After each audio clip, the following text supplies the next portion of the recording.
I'm Marina Randall and I'm a ceramicist and a pottery teacher, and I live in Dorking in the beautiful Surrey Hills. I'm originally from Cape Town in South Africa, where I grew up amongst some gorgeous fauna and flora and the wildlife, and before that in Mallorca and on the colourful island. Growing up in these cultures has had a huge influence and inspired my work today.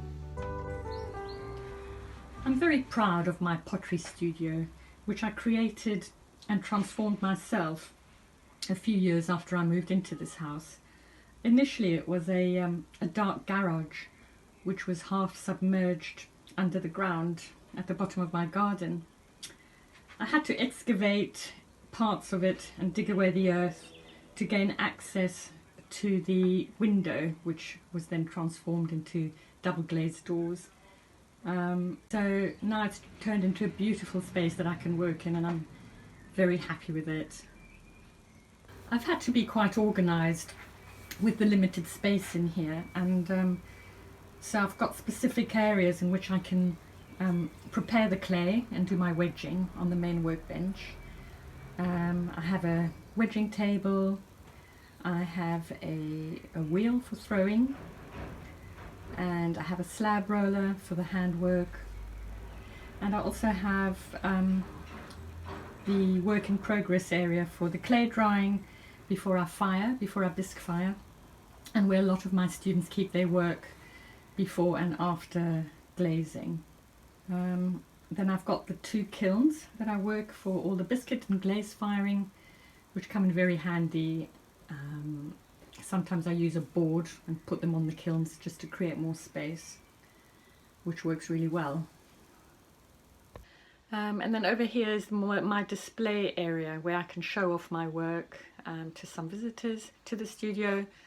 I will also select my work from here, the bits that I want to use for my various craft fairs and Christmas markets. Of course, I'm inspired by my immediate surroundings, and I'm terribly lucky to live across the road from the most beautiful bluebell woods, where there are an abundance of ferns, and in late summer you will have cow parsleys and daisies and all sorts of plants which I bring home and dry out, sometimes lie them flat in my books, as I might use them for the winter months.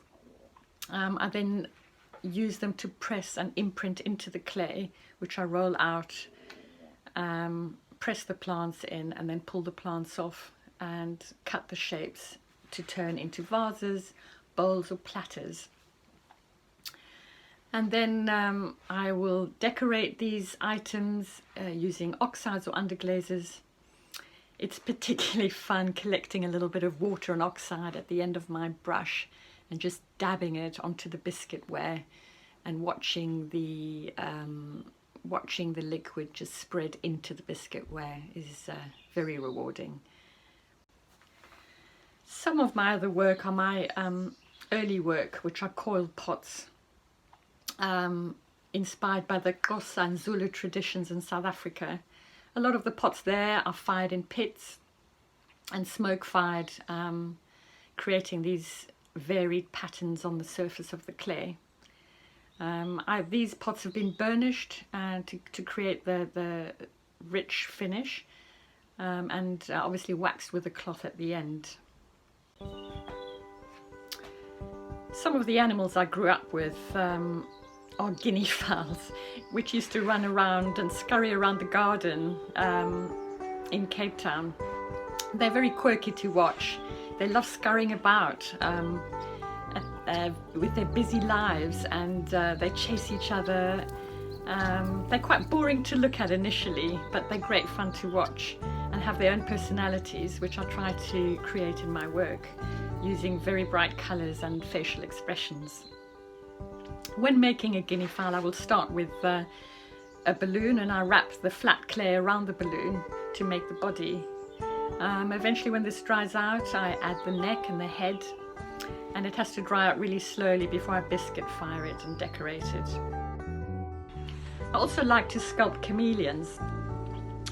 In nature they sit between the branches and in the bushes with their watchful eyes following you, occasional tongue darting out. I've made some of these and they're hiding in my garden as well. I've hidden them in trees and bushes and they're quite quirky to look at. My most recent work are small pots which are crowned with colourful wild creatures, sculpted and decorated on the lids. Teaching and pottery have always been my passions, so being able to teach pottery at home has been just great. I've loved watching my students learn and play with the clay and form bowls and objects that they can take home with them. I've learnt an awful lot from my students as well over the years. So I hope you've enjoyed seeing what inspires me, and we look forward to welcoming you in my studio in the lovely Surrey Hills.